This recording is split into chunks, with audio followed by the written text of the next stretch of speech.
Siyabingelela sinamukele ekhaya lapho sichaza khona amaphupho. Namuhla-ke sizobheka izincazelo ngokuphupha unezinwele ezinkulu.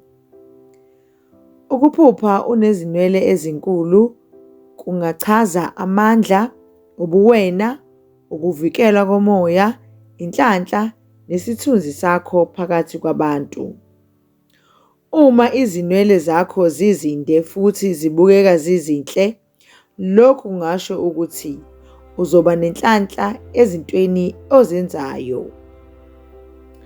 Uma ngabe izinwele zakho zizinde kodwa ziqothuka noma ziphuka, lokhu kusho ukuthi amandla akho ayaphela noma kukhona into okumele uyiyeke.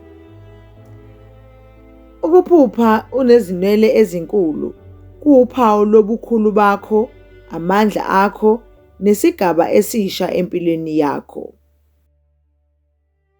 Siyabonga, nisale kahle.